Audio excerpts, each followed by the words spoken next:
Hallo liebe Freunde, schön, dass ihr auch heute wieder mit dabei seid. Der Sven aus dem Schachdorf Borstendorf hat mir eine schöne Runde am Rande der Großstadt Chemnitz empfohlen. Und wenn ihr genauso gespannt seid wie ich, dann begleitet mich einfach. Ich wünsche euch viel Spaß dabei.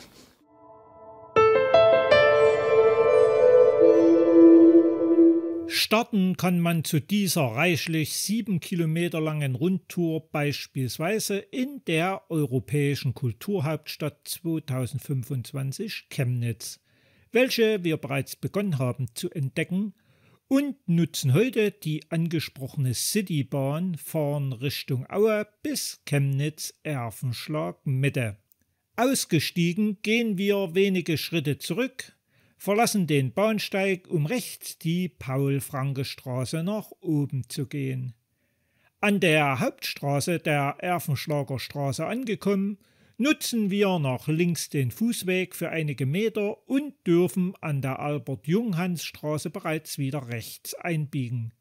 Hier finden wir auch das erste Hinweisschild für unseren weiteren Weg, nämlich den Rundweg Erfenschlag. Nach wenigen Metern biegen wir schon wieder links ab, am Erfenschlager Bad folgend, gemütlich durch diese kleine Siedlung nach oben. Nur leider, mit Bad und Baden ist nicht mehr viel.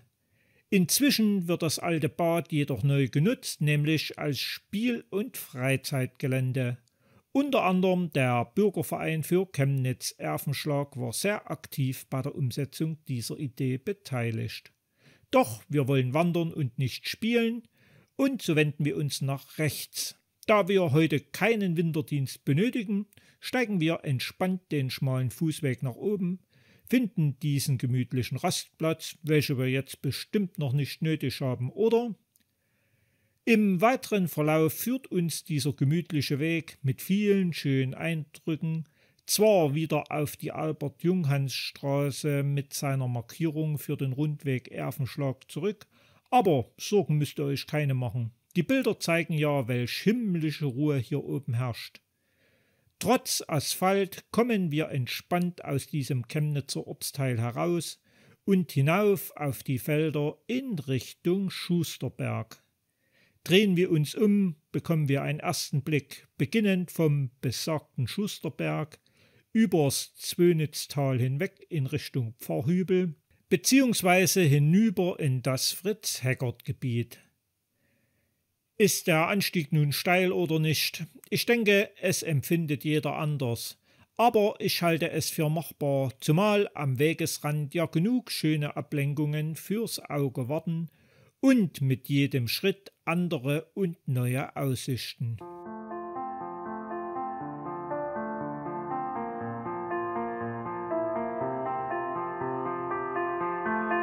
Unterhalb vom Schusterberg wartet wieder einmal die Qual der Wahl auf uns. Geradeaus kommen wir zwar am schnellsten ans Ziel, aber ich würde euch empfehlen, biegt zunächst rechts ab mit neuerlichen schönen Ausblicken, wie ihr seht, und folgt weiter dem mit Split befestigten Feldweg. Doch verliebt euch nicht zu sehr in die schöne Weide.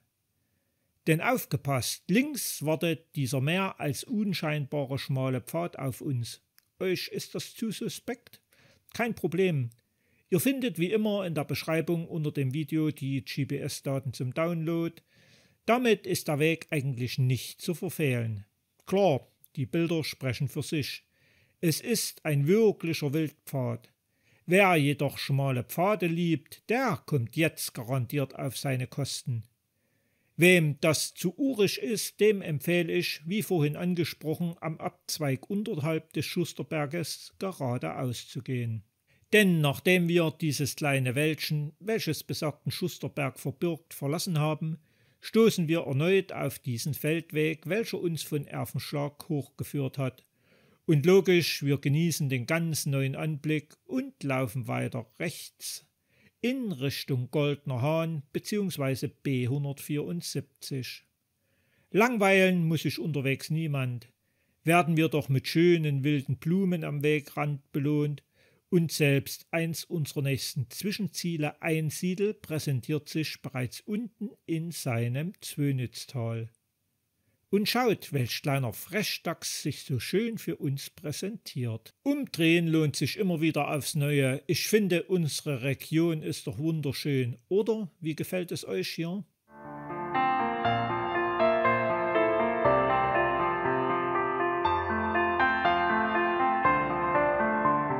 So gelangen wir, ohne es zu merken, erneut am Rande der Zivilisation an, sprich diese kleine Kreuzung.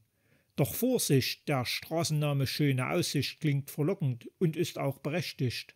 Doch wir benutzen keinen von beiden, sondern biegen kurz vor der Kreuzung rechts in den eher unscheinbaren Weg ein und gehen für den nächsten halben Kilometer am Feld erneut auf schmalen Pfad mit wunderbaren Ausblicken entlang.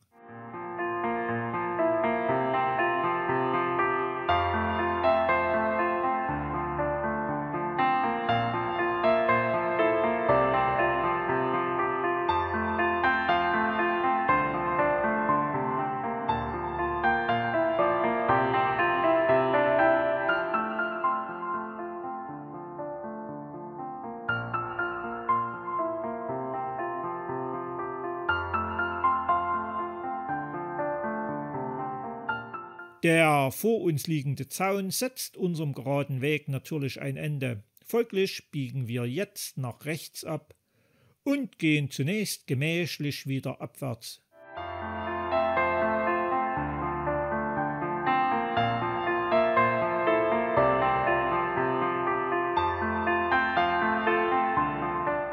Und wir sind nicht die Einzigen, welchen diesen herrlichen Tag im Wald genießen wollen.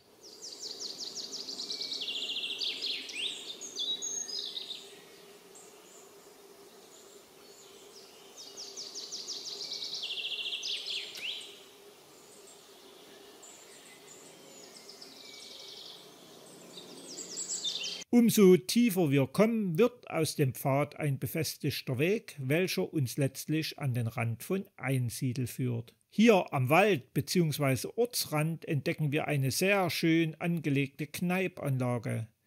Ihr könnt also heute richtig viel für eure Gesundheit tun. Und nun, jetzt gäbe es theoretisch zwei Möglichkeiten. Wem die Runde zu kurz ist, der läuft hinein nach Einsiedel und kann letztlich weitere 6 Kilometer anhängen, um über Einsiedel, die Pappel und den Pfarrhübel an den Ausgangspunkt zurückkehren. Diese Version möchte ich euch jedoch demnächst noch näher vorstellen. Und so bleiben wir heute bei unseren reichlich 7 Kilometern und kehren zurück dem Zwönitztalweg folgend in Richtung Bahnhof Erfenschlag. Leider ist jede Idylle irgendwann zu Ende. Wir erreichen die Brücke im Schweizertal. Schweizertal? Ja, wegen seiner landschaftlich reizvollen Lage gab es dereinst auf der anderen Flussseite ein Restaurant Schweizertal. Nach selbigen wurde die hier befindliche Brücke genannt, jedoch nach mehreren Hochwasserschäden abgerissen und durch diese diesmal höher gelegene Brücke, welche wir nutzen, letztlich ersetzt. Ihr wisst ja, wie das mit den Pferdefüßen so ist. Ganz ohne geht es leider selten. Heute ist es die Erfenschlager Straße, welche wir zum Glück nur für 400 Meter folgen müssen. Erlöst biegen wir links ein am Gutsberg, queren die Gleise, werden mit etwas Glück mit der Citybahn belohnt und können uns an ausgesprochen angenehmen Bildern erfreuen. Wer jedoch aufpasst, der kann auf der linken Seite noch etwas höchst Interessantes entdecken, nämlich die Überreste der, ihr hört richtig, Sprungschanze. Es klingt vielleicht unglaublich, es gab tatsächlich Zeiten, wo sich die Menschen nicht mit Anschauen von YouTube-Videos die Zeit vertrieben haben, sondern sich draußen aktiv betätigt haben. So wurde 1925 diese Sprungschanze errichtet und denkt jetzt nicht, naja, Dorfsprungschanze. Diese Schanze war tatsächlich 1928 die erste Sprungschanze in ganz Deutschland, welche eine Beleuchtungsanlage erhielt. Leider kamen damals Zeiten, in denen Deutschland schon einmal glaubte, unbedingt Krieg führen zu müssen, und neben dem heute jedem bekannten Leid und Schäden verfiel auch diese Anlage. 1950 war es jedoch wieder soweit. Enthusiasten hauchten dem ganzen Projekt neues Leben ein und die beliebten Abendspringen zogen wieder viele Menschen an die Schanze. 1962 wurde der Sprungbetrieb leider erneut und diesmal endgültig eingestellt. Auf uns warten noch 200 Meter auf am Gutsberg. Wir sollten jedoch achtsam sein, denn in diesen kleinen schmalen Pfad biegen wir nach rechts ab. Hier bekommen wir quasi als Belohnung zum Schluss einen knappen Kilometer auf diesen mehr oder weniger naturbelassenen, angenehmen Hangweg für uns. Bis uns die Zivilisation, sprich Erfenschlag, erneut wieder hat. Wir steigen in dieser wirklichen Idylle dem Inselsteig abwärts, können uns mit etwas Glück an diesem Schätzchen erfreuen und queren erneut die Zwönitz mittels Brücke. Auf der anderen Flussseite finden wir erneut, wie bereits vorhin erwähnt, die Spuren der zurückliegenden Hochwasser. Soviel zum Thema kleines Flüsschen. Durch die Paul-Franke-Straße gehend landen wir schließlich wieder an den Gleisen, sprich Bahnsteig, und nutzen die Citybahn zur Heimreise. Oder wer noch Zeit hat bis zum Zug, kann gleich um die Ecke ein wenig sündigen.